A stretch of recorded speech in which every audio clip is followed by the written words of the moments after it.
One of the most interesting features of Islam is that the less you study it, the more you apparently know about it. Politicians and reporters who show, by the ridiculous things they say about Islam, that they've never read a single word of anything remotely resembling an authentic Muslim source are nevertheless experts on the topic of Islam.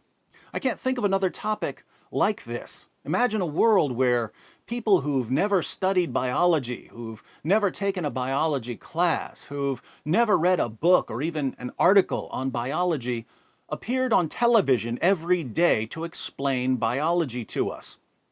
That would be a strange world indeed. Usually, if you're going to be explaining a subject to your listeners, whether it's science or mathematics or history or philosophy, you're expected to have a certain level of proficiency so that you don't mislead people. But when we get to Islam, the less you've studied it, the more you're expected to explain it for others. Take Ramadan, for instance.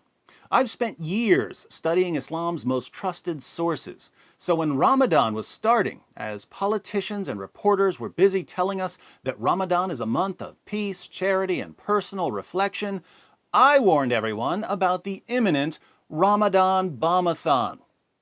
Now, we're not even halfway through Islam's deadliest month, but if you have the slightest respect for the scientific method, you have to agree that my hypothesis has been overwhelmingly confirmed. We've seen bombings and terrorist attacks across the Muslim world and even outside the Muslim world.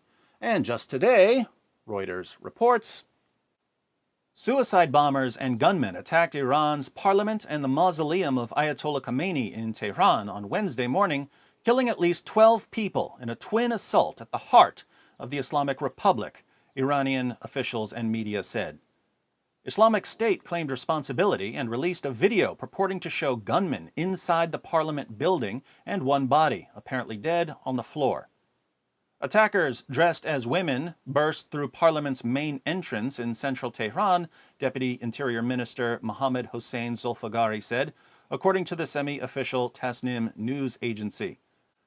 One of them detonated a suicide vest in the parliament, he said. About 5 hours after the first reports, Iranian media said 4 people who had attacked Parliament were dead and the incident was over.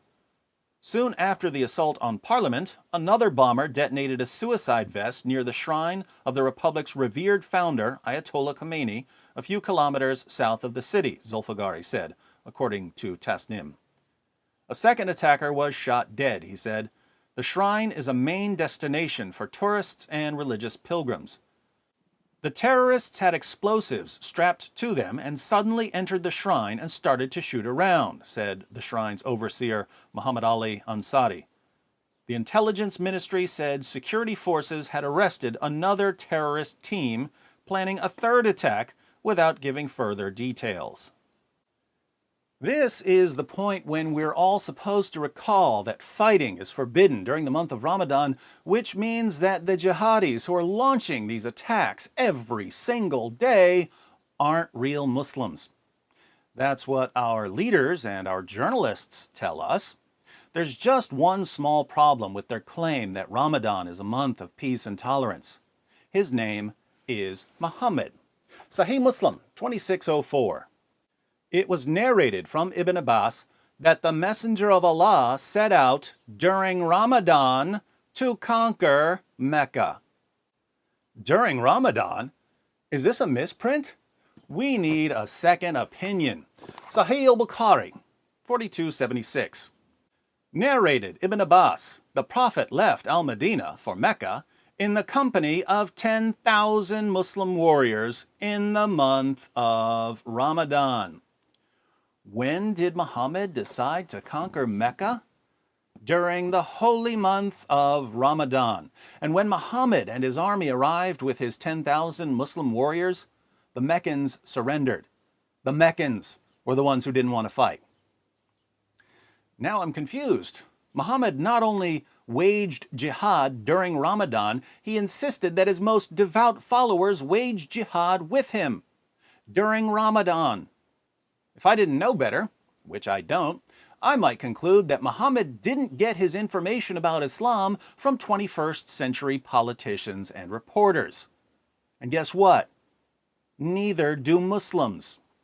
It's Ramadan. I guess I'll go to Prime Minister Justin Trudeau to find out what I should do. Said no jihadi ever.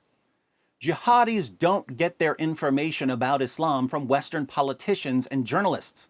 So the endless claims about Islam being a religion of peace and Ramadan being a month of tolerance and introspection do absolutely nothing to stop terrorist attacks. All they do is convince gullible Westerners to shield Islam from criticism while jihadis plot their next attack. And where will that attack be? Find out next time in the ongoing adventures of the Ramadan Bombathon.